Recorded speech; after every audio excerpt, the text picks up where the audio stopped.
Hello everyone, स्वागत है आप सभी का आपके अपने YouTube channel fund of mathematics में। जैसा कि आप सभी को पता है, हमने अपने चैनल पे क्वांटिटेटिव एप्टीट्यूड एंड रीजनिंग की एक सीरीज स्टार्ट की है।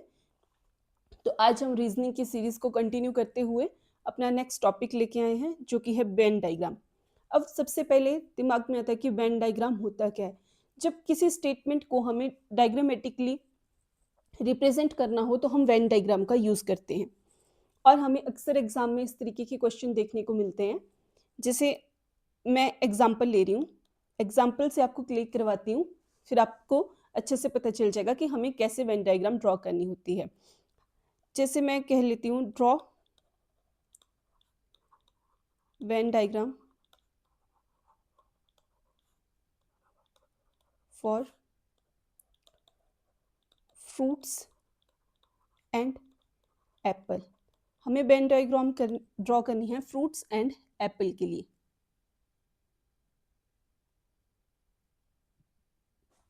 तो हम कैसे ड्रॉ करेंगे? अब आपने सबसे पहले क्या करना है, हाँ, आपको पता है कि एप्पल क्या है, एक फ्रूट का पार्ट है। जैसे सभी फ्रूट्स होते हैं, उन्हीं में से एक फ्रूट जो है हमारा एप्पल होता है। तो इसके लिए हम इसको कैसे ड्रॉ करेंगे? पहले सबसे पहले हम एक बड़ा सा सर्कल बना लेंगे। Please ignore my circle. मान लीजिए ये आपके क्या आ गए, सारे फ्रूट्स आ गए। क्या आ गए? ये हमारे फ्रूट्स। और अब हमें एप्पल बनाने हैं। फ्रूट्स का ही एक पार्ट एप्पल है, तो यहाँ पे एक स्मॉलर सर्कल ड्रॉ करेंगे, जो हमारे पास क्या आ जाएगा, एप्पल। स्मॉलर सर्कल क्या आ जाएगा हमारे पास, एप्पल। जब इस तरीके से हम स्टेटमेंट्स को डायग्रामेटिकली रिप्रेजेंट करते हैं तो वो हम वेन डायग्राम की हेल्प से यूज़ करते हैं।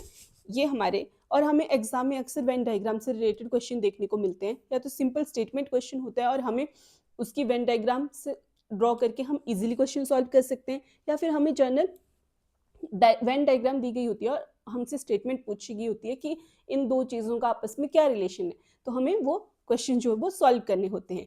तो आज की वीडियो में हम वेन डायग्राम को बिल्कुल बेसिक से जीरो टू हीरो हमारी ये वीडियो रहने वाली है। जिसको बिल्कुल भी वेन डायग्राम का आइडिया नहीं है किस तरीके से क्वेश्चन को सॉल्व किया जा सकता है, उसके लिए ये वीडियो बहुत ही हेल्पफुल रहने वाली है।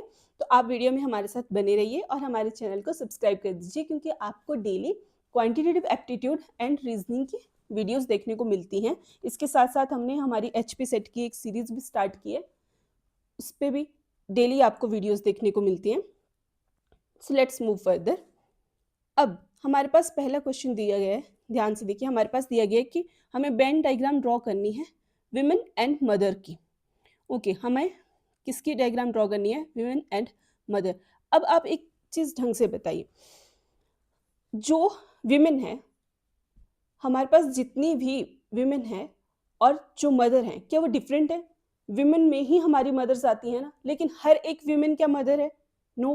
तो हमारे पास जो बड़ा वाला जो सेट है, हमारे पास विमेन वाला सेट, वो हमारा क्या है? बड़ा है। तो हम एक बड़ा सर्कल ड्रॉ कर लेंगे, जो कि क्या आ जाएगी हमारे पास? विमेन, औरतें, सभी औरतें, ये हमारा मान लीजिए ये बड़ा सा सर्कल है। तो अब मदर्स, अब हर औरत में ज़रूरी नहीं है कि वो मदर भी हो। कुछ एक लेडीज़ होती हैं जिनके चाइल्ड नहीं होते हैं, या फिर जो भी फीमेल में आ जाएगी, जो कि एक सर्टेन जैसे 18 से अबव जितनी भी अनमैरिड वीमेन आ जाएंगी, उन सभी में भी वो भी इस कैटेगरी में, वीमेन की कैटेगरी में आती हैं, लेकिन वो क्या है? मदर नहीं है। तो वीमेन में एक स्मॉलर सर्कल ड्रॉ करेंगे, मतलब वीमेन में एक कुछ अमाउंट की जो फीमेल्स होंगी वो क्या होंगी? मदर होंगी। आई होप आपको क्लियर हो रहा होगा। यहाँ पे सीधी सिंपल सी बात है हमारे पास, कि जो विमेन वाला सेट है, ये जो विमेन वाला सेट है, ये हमारा ग्रेटर है मदर वाले सेट से। तो एक बड़े सेट में हम एक स्मॉलर सेट लेंगे मदर का, वो हमारे पास क्या आ जाएगा? हमारे क्वेश्चन का आंसर आ जाएगा। इस तरीके से हम रिप्रेजेंट करते हैं। जब भी हम डायग्रामेटिकली ड्रॉ करते हैं तो हमें इस तरीके से ड्रॉ करना है। अब नेक्स्ट जो हमारे पास कहा गया है, हमारे पास कहा गया है कि हमें वेन डायग्राम ड्रॉ करनी है मेन एंड टीचर की। मेन एंड टीचर की। अब टीचर एक, ठीक है, एक सेट ले लेते हैं मेन का। एक सेट किसका ले लेते हैं हम? एक सेट ले लेती हूँ मैं मेन का। वेट, ऐसे मेरे सर्कल पे आप इसको जज मत कीजिएगा, तो इसको हम प्रॉपरली ड्रॉ कर लेते हैं। एक सेट मैंने ले लिया मेन का, ये सेट मैंने किसका लिया? मैन का।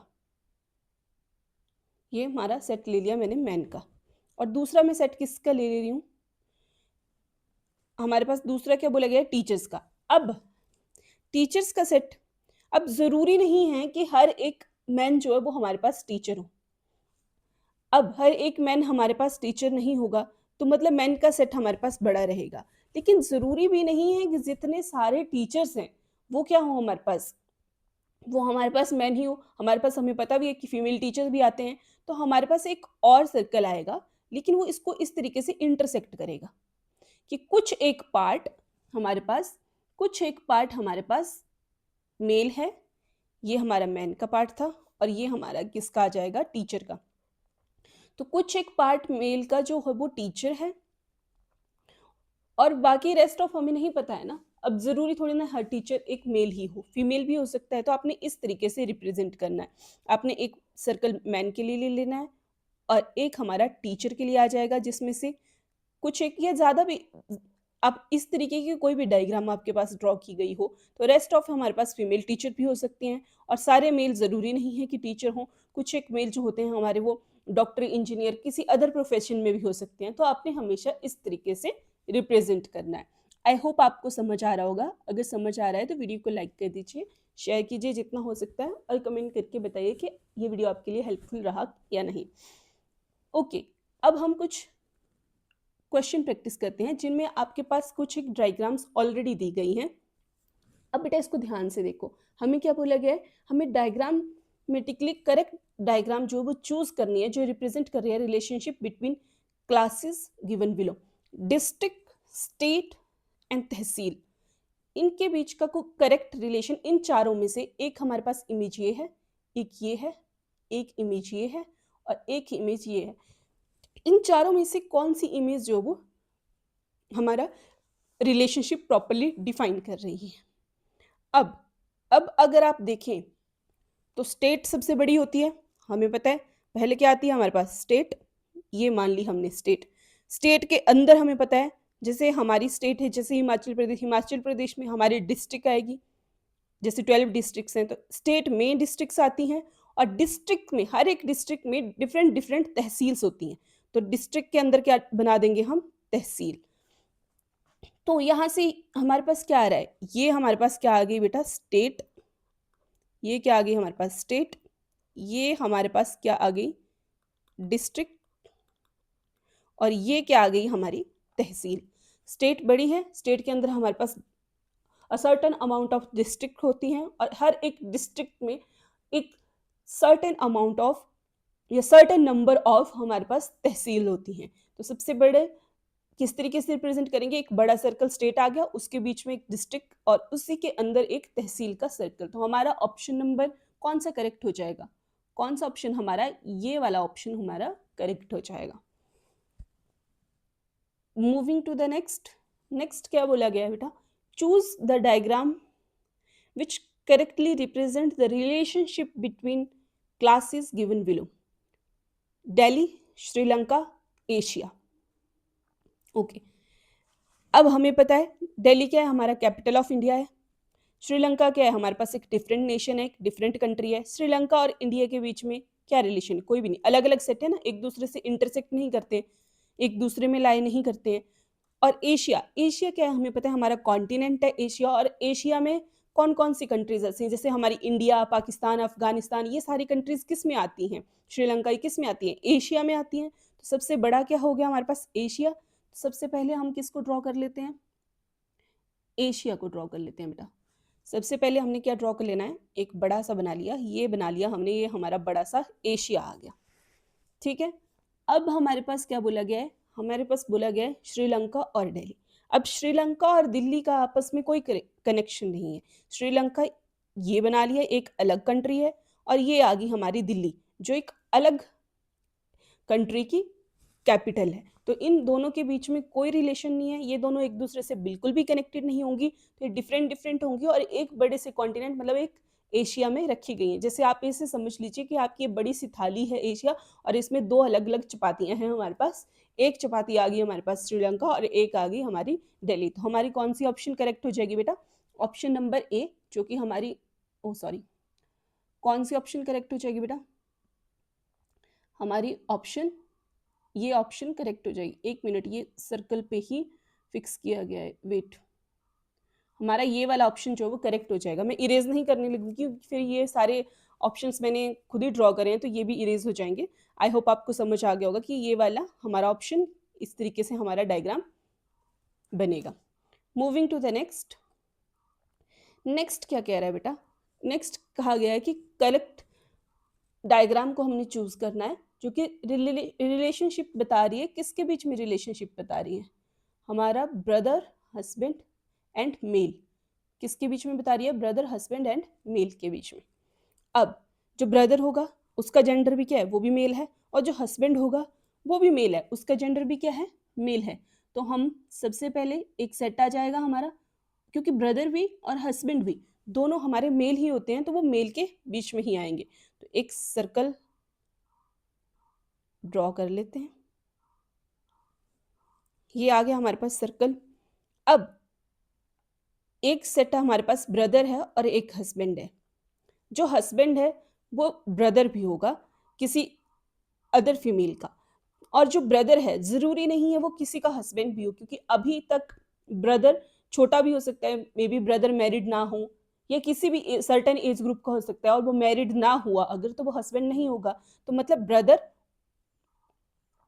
का सेट ये आ गया हमारे पास, और हस्बैंड का सेट। अब कुछ एक ब्रदर्स जो होंगे वो तो मैरिड होंगे, कुछ एक जो भाई होंगे वो तो मैरिड होंगे। तो ये इस वेट वेट वेट इस तरीके से हमें रिप्रेजेंट करना है। Okay, it's clear now. तो ये हमारे पास ब्रदर वाला सेट आ गया, तो यहाँ पे हमारे पास हस्बैंड वाला सेट ड्रॉ कर लेते हैं।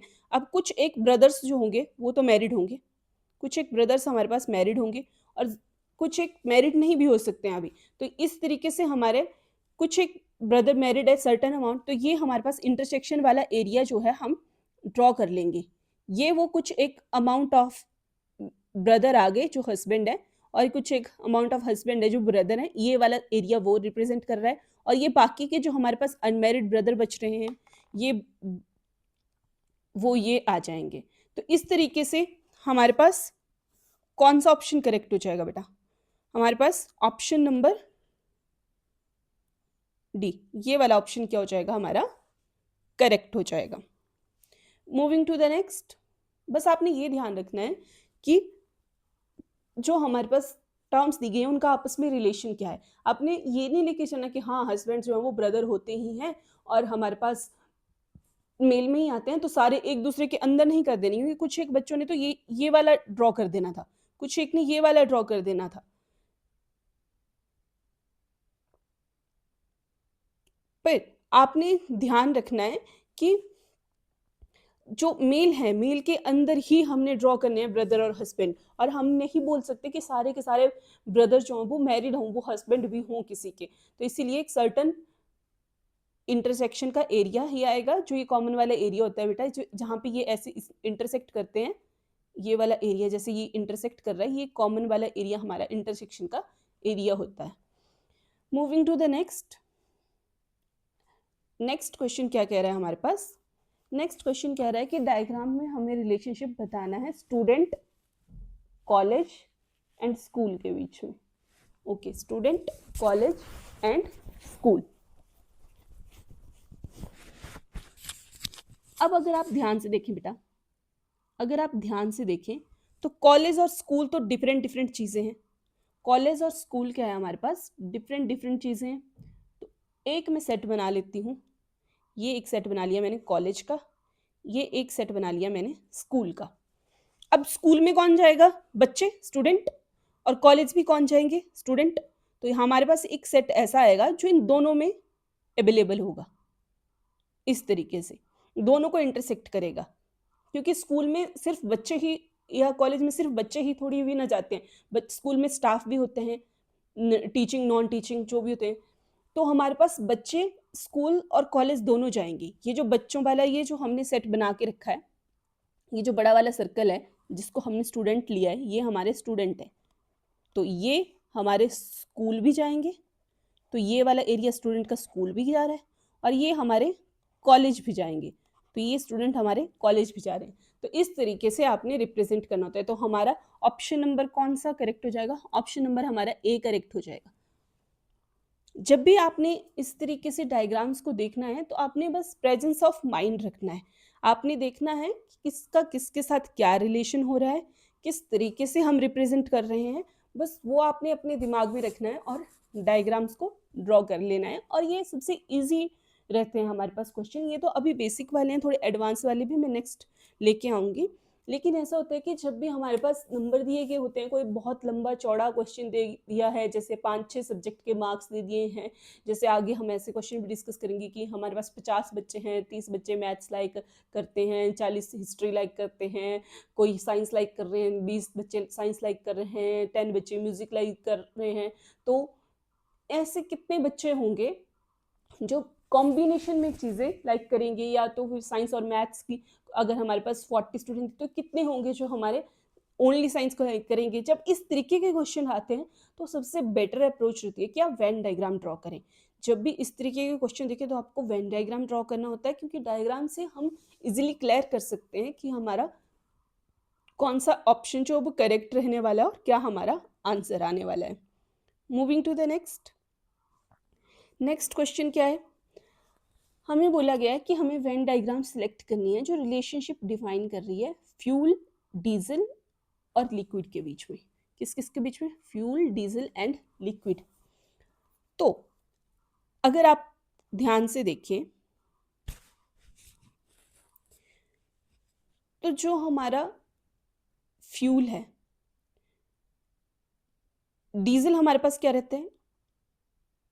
डीजल हमारा लिक्विड होता है। हमें पता है पेट्रोल डीजल हमारे क्या होते हैं? लिक्विड होते हैं। और ये एक टाइप के फ्यूल भी हैं। तो लिक्विड में क्या आ रहे हैं हमारे पास?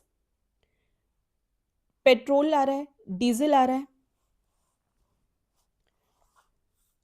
और हमारे फ्यूल भी आएंगे। कुछ एक फ्यूल जो है वो लिक्विड होते हैं। तो इसको किस तरीके से ड्रॉ करेंगे बेटा? पहले मैं एक लिक्विड का सेट बना लेती हूँ।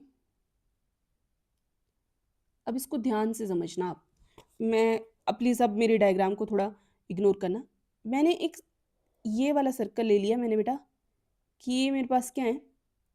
ये मेरे पास फ्यूल है, ये मेरे पास फ्यूल है। तो अब फ्यूल ज़रूरी नहीं है ना कि लिक्विड ही हो। हमारे पास फ्यूल क्या होते हैं? ईंधन। ईंधन हमारी जैसे एलपीजी गैस भी है हमारे पास। हम लकड़ी को भी एज कोल को भी एज ईंधन यूज़ करते हैं। तो हमारे पास पेट्रोल और डीजल ही इकलौते ईंधन नहीं हैं। तो हमारे पास सारे के सारे ईंधन जो हैं वो लिक्विड तो नहीं आएंगे। कुछ एक गैसेस होते हैं, कुछ एक सॉलिड होते हैं। तो यहाँ से कुछ एक पार्ट ऑफ जो हमारे फ्यूल हैं वो क्या आ जाएंगे बेटा? वो हमारे पास क्या आ जाएंगे? लिक्विड आ जाएंगे। कुछ एक पार्ट ऑफ फ्यूल हमारे पास लिक्विड आ गए। और जो डीजल है हमारा, ये जो डीजल है बेटा, ये कंप्लीटली क्या है? लिक्विड है। तो मैं अलग कलर का पेन ले लेती हूँ तो आपको ज़्यादा डिफाइन हो जाएगा। ये वाला जो हमारा सर्कल लिया है हमने, प्लीज़ इग्नोर माय सर्कल। ये वाला कौन सा सर्कल लिया है हमने? ये हमारा लिक्विड है, ये हमारा लिक्विड है। तो लिक्विड के बीच में हमारे डीजल आएंगे, और डीजल क्या है? हमारे फ्यूल हैं। तो यहाँ पे मैं अगर इस तरीके से एक सर्कल ड्रॉ कर देती हूँ तो ये क्या आ जाएगा बेटा? मेरा डीजल आ जाएगा, क्योंकि ये फ्यूल भी आ रहा है। ये वाला एरिया देखो, फ्यूल के एरिया में भी आ रहा है और लिक्विड के एरिया में भी आ रहा है। दोनों लिक्विड भी है और फ्यूल भी है। तो हमारे पास, क्योंकि हमारे पास लिक्विड सिर्फ डीजल ही थोड़ी ना होता है, हमारा तो पानी भी लिक्विड है। तो सारे लिक्विड डीजल तो नहीं आ सकते हैं। तो इसलिए यहाँ पे इस तरीके से हम रिप्रेजेंट करेंगे इसको। अब ये आपने मेरी मेसी सी डायग्राम देख ली है। अब मैं आपके लिए क्लियर सी थोड़ा टूल की हेल्प से डायग्राम ड्रॉ कर देती हूँ तो आपकी को अच्छे से क्लियर हो जाए। मैंने क्या ले लिया बेटा?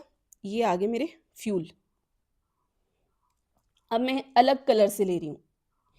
इस कलर से, जो रेड कलर है, इससे मैं ले रही हूँ मेरे लिक्विड। ये आगे मेरे लिक्विड। अब ब्लू कलर से मैं ड्रॉ कर लूँगी। ये फ्यूल है, ये लिक्विड है, क्योंकि लिक्विड में बहुत से डिफरेंट टाइप ऑफ लिक्विड आते हैं। हर एक लिक्विड हमारा फ्यूल नहीं होता है, और हमारा हर एक फ्यूल जो है वो लिक्विड भी नहीं होता, क्योंकि हमारे पास सॉलिड में भी, गैसियस में भी फ्यूल अवेलेबल हैं। तो जो फ्यूल भी है, ये एरिया क्या है? फ्यूल भी है और लिक्विड भी है। तो हमारे पास जो फ्यूल है और लिक्विड है वो क्या है? हमारे पास डीजल है। तो यहाँ बीच में आपका बन जाएगा डीजल। तो हमारी कौन सी ऑप्शन हमारी करेक्ट आ रही है बेटा?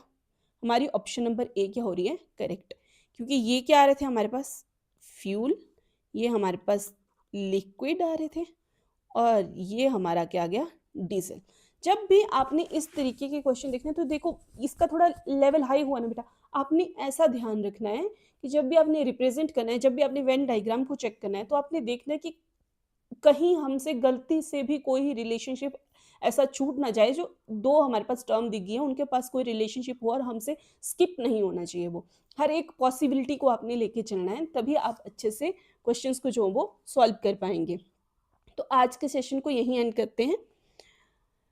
अब आपको एक बहुत ही इंपॉर्टेंट काम करना है, आपको करना है सब्सक्राइब चैनल को, आपको वीडियो को शेयर करना है, आपको कमेंट करना है, कमेंट करके बताना है कि आपको कंटेंट कैसा लग रहा है, और आपको और क्वेश्चंस प्रैक्टिस चाहिए या आप किस टॉपिक पे नेक्स्ट वीडियो देखना चाहते हैं आप वो भी बता सकते हैं, क्योंकि अल्टरनेट डे पे होती है वीडियोस। और सबसे इंपॉर्टेंट है कि आप शेयर करो, जितना आप शेयर करोगे उतने ज़्यादा लोग हमारे साथ जुड़ेंगे और हम उतना ज़्यादा मोटिवेटेड फील करेंगे आपके लिए इसी तरीके का अच्छा कंटेंट लेके आने के लिए। क्योंकि बेटा आपने देखा होगा रीजनिंग हर एक कॉम्पिटिटिव एग्जाम में आती है, चाहे एसएससी की हो आपके एग्ज़ाम्स, चाहे रेलवे के हों, चाहे आपके बैंकिंग के एग्ज़ाम हों, टीचिंग के प्रीलिमिनरी एग्ज़ाम हों, आपके